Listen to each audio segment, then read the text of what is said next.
ये आकाशवाणी है। कार्यक्रम संवाद के अंतर्गत प्रस्तुत है टिड्डियों से फसलों के बचाव पर चर्चा।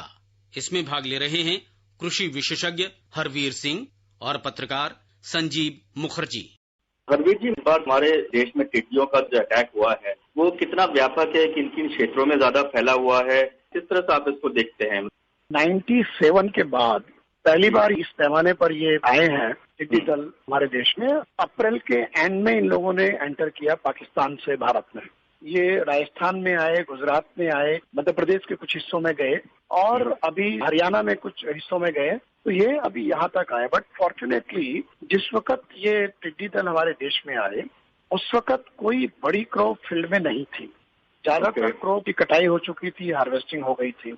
ज्यादा से ज्यादा क्या होता है कि इनको सारा जो पौधे हैं उनकी जरूरत होती है और उसको थोड़ा इन्होंने नुकसान किया। फोल्डर वगैरह उस तरह के जो अवेलेबल थे पौधे उस वक्त फील्ड्स में। राजस्थान में भी मानसून अब शुरू होगा तो उसके बाद वहां पर नई क्रॉप के लिए लोग काम करेंगे। बहुत ज्यादा नुकसान करने की स्थिति में ये नहीं थे क्योंकि राजस्थान ड्राई था। वहां से ये भोजन के लिए देश के दूसरे हिस्सों में आए, जैसे हरियाणा और मध्य प्रदेश तक गए, गुजरात की तरफ। अभी तो जो नुकसान है वो बहुत बड़ा नुकसान नहीं है फॉर्चुनेटली, क्योंकि अगर फसल होती उस वक्त ये होते तो बड़े पैमाने पर नुकसान करते, क्योंकि इनका जो नंबर है वो बहुत बड़ा होता है। एक तरीके से इनको डेजर्ट लोकस्ट बोलते हैं, तो इनको रेगिस्तान की जरूरत होती है और वही ये अफ्रीकन कंट्रीज या अरेबियन पेनिनसुला उधर से होते हुए ये आते हैं और आए हैं यहाँ पे अफगानिस्तान और पाकिस्तान के काफी बड़े हिस्से को, बलोचिस्तान और सिंध और पंजाब को नुकसान करते हुए।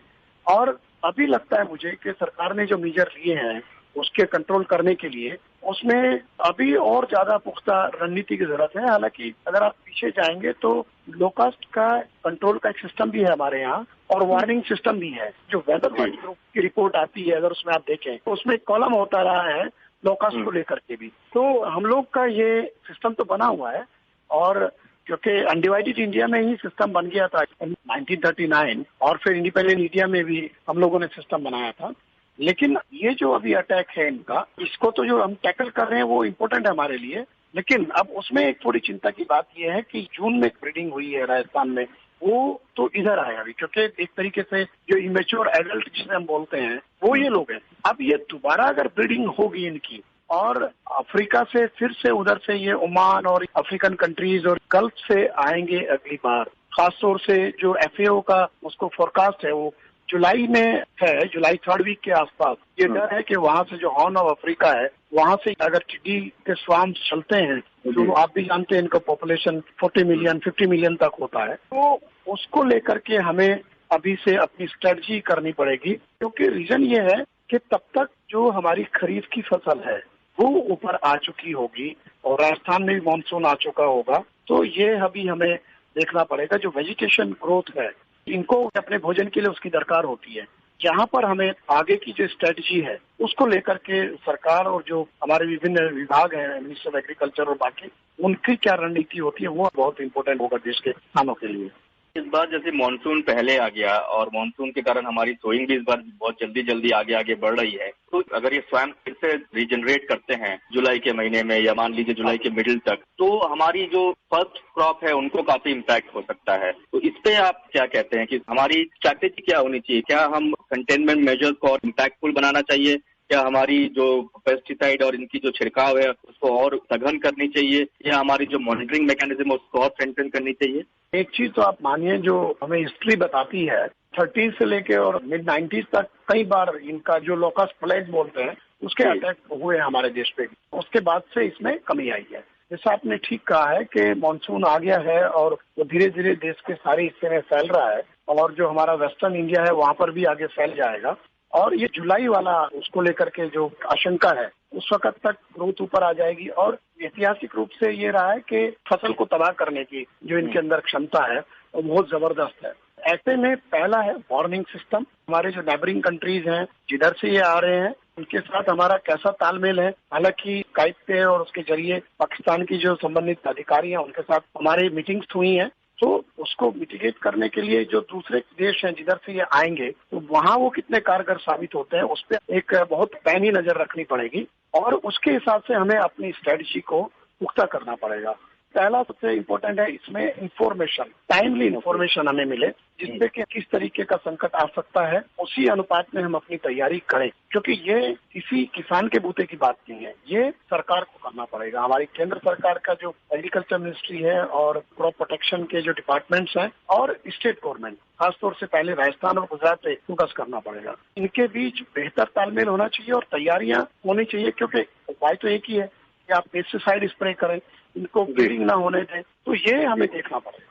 कुछ लोग कहते हैं कि जो प्लांट प्रोटेक्शन केमिकल्स है उनका उपयोग अगर आप इस तरह से मास स्केल पे करेंगे तो हो सकता है लोकस तो कम हो जाए, लेकिन उसकी हानि ज्यादा होता है। तो हमको नेचुरल और मोर जो ऑर्गेनिक मटेरियल्स हैं, नीम हो गई, इन सब का ज्यादा उपयोग करना चाहिए। इस पे आपका क्या विचार है? क्या ये इतने इफेक्टिव होते हैं मास प्लांट प्रोटेक्शन के उसमें? ये हमारे प्लांट प्रोटेक्शन के जो साइंटिस्ट हैं, ये हमें उनके ऊपर छोड़ना चाहिए कि जो ऑर्गेनिक पेस्टिसाइड मटेरियल है और जो केमिकल बेस्ड पेस्टिसाइड्स हैं, सवाल यहाँ पे ये है कि अगर हम इसको कंट्रोल करते हैं तो हमारी फसल बचेगी और हम इनको देश के दूसरे हिस्सों में आने से रोक पाएंगे। क्योंकि राजस्थान में आप जानते हैं कि अभी जो खरीफ का सीजन है उसमें राजस्थान का बहुत बड़ा हिस्सा आपका रेनफेड एरिया है। उसमें फसलें क्या है, उसमें दलहन फसलें हैं या बाजरा है या ज्वार है। वहाँ पे कोई धान की खेती तो करता नहीं, क्योंकि उस तरीके का पानी तो होता नहीं है। जो क्रॉप है ये मास स्केल का फूड ग्रेन भी नहीं है। तो हमें एनवायरमेंटलिस्ट जो बात करते हैं उनके पक्ष को ध्यान में नहीं रखना चाहिए। सबसे पहला पक्ष है हमें किसान के पक्ष को ध्यान में रखना चाहिए, उसके हिसाब से जो जरूरी उपाय है वो करना चाहिए। दूसरे, हमें अपने देश की इकोनॉमी और फूड सिक्योरिटी को ध्यान में रखना चाहिए कि कहीं ऐसा तो नहीं कि हम लोग पर्यावरण संतुलन के बहाने ऐसे अपना मीजर को सॉफ्ट कर दे जिससे कि फिर बड़ा नुकसान हमें झेलना पड़े, क्योंकि फार्मर की इकोनॉमी भी इसमें बड़े भारी लॉस हो सकता है अगर हम उसको कंट्रोल नहीं करते हैं। तो इसका एक बैलेंस रखना चाहिए। हाँ, अगर साइंटिस्ट कहते हैं कि ऑर्गेनिक जो केमिकल्स हैं उनसे कंट्रोल हो सकता है तो उसमें कोई बुराई नहीं है। वो तो फिर ये भी है कि दोनों काम हमारे हो जाते हैं। जो प्लांट प्रोटेक्शन साइंटिस्ट हैं उनको फ्री हैंड देना चाहिए, उनकी एडवाइजरी का फॉलो करना चाहिए और जो एडमिनिस्ट्रेशन है उसके हिसाब से अपना तालमेल बनाना चाहिए। बिकॉज मनी की जरूरत पड़ेगी इसमें, संसाधनों की बड़ी दरकार है इसमें, क्योंकि ये किसी एक खेत के एक गांव तक सीमित नहीं होगा। तो ये तो एक बहुत बड़े शहर में छा जाने वाला बड़ा हिस्सा होता है इसमें, और फिर उसका मूवमेंट बहुत फास्ट होता है, सैकड़ों किलोमीटर ये एक दिन में चल जाता है। तो उसको लेकर के इस तरीके का हमें रणनीति बनानी होंगी, किस तरीके के संसाधन जुटाने होंगे, तो ये सरकार की भी बहुत बड़ी प्राथमिकता होनी चाहिए। एक चीज तो सरकार इस बार काफी सर्च कर रही है कि उन्होंने बाहर से भी इक्विपमेंट मंगाया, ड्रोन और हेलीकॉप्टर का भी वो सोच रहे हैं। ड्रोन का तो आज कहीं आया भी है कि शायद रात को चलने वाले ड्रोन भी इस्तेमाल करें। तो सरकार का रेस्पॉन्स आपको अभी तक कैसा लगा इन सब चीजों का? इस बार जो अटैक हुआ, कई बार क्या होता है कि सडनली कोई ऐसा डेवलपमेंट होता है तो हो सकता है उस वक्त स्ट्रेटजी उस तरह की नहीं बन पाई हो, लेकिन ग्रेजुअली आप अपने आप को मेकअप करते हैं बड़े नुकसान को रोकने के लिए।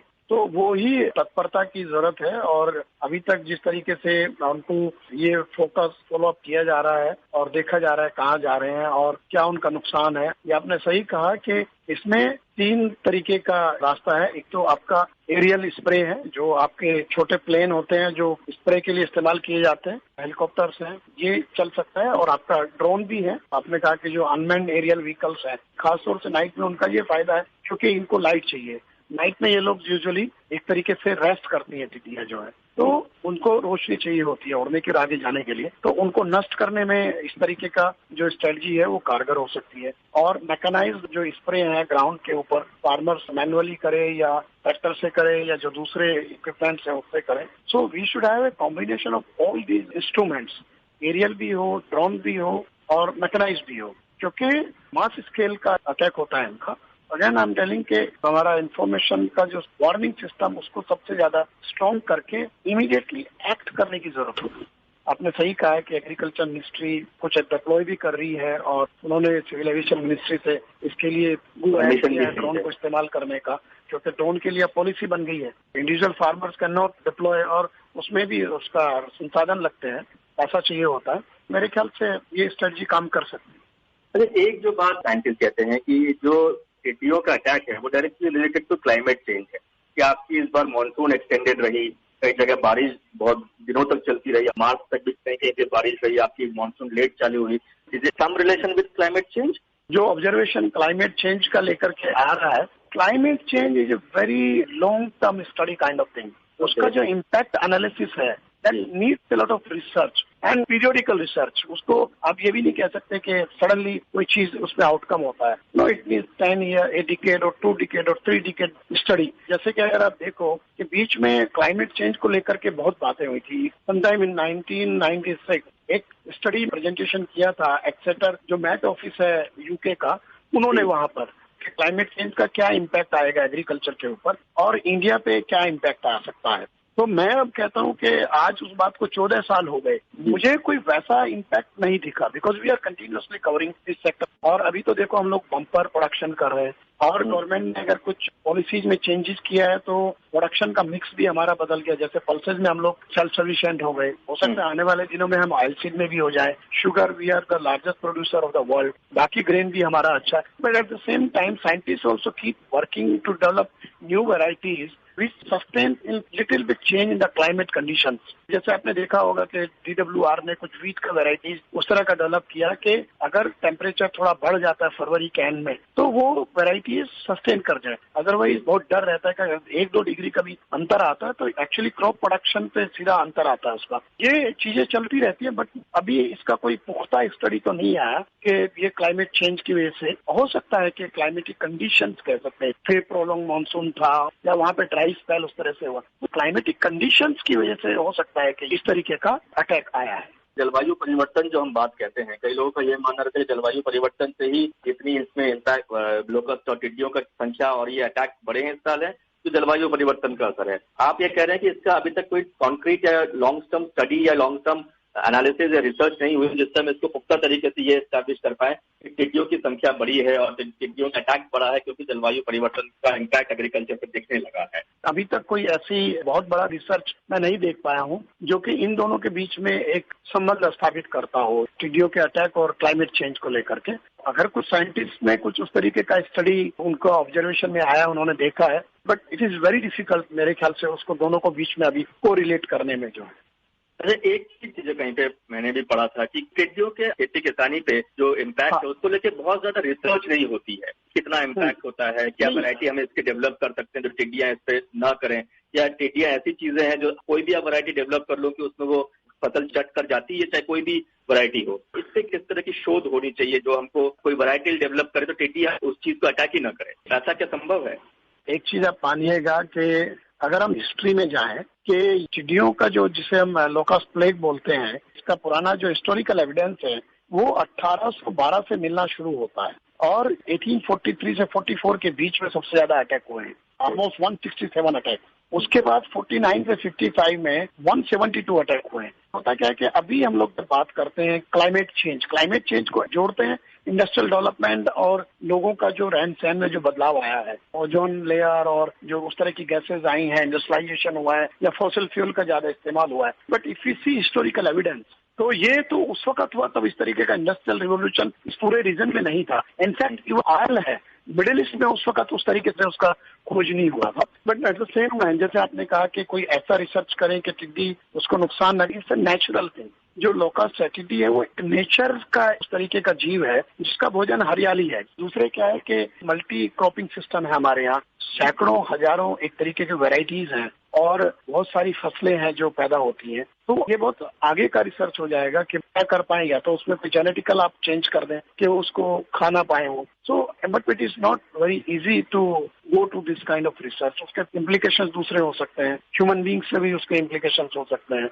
बाकी दूसरे एनिमल्स से भी हो सकते हैं। ये तो अभी मेरे ख्याल से चला आ रहा है उसको कंट्रोल करने का। बट हाँ, ये है कि अभी हमारे पास सिस्टम बहुत अच्छे हो गए, जैसे कि हमारे पास सैटेलाइट्स हैं, हमारा नॉलेज सोर्स और इन्फॉर्मेशन सोर्स बहुत पुख्ता और बहुत स्पीड अप हो गया है। हमें उनका इस्तेमाल करना चाहिए इसको कंट्रोल करने के लिए।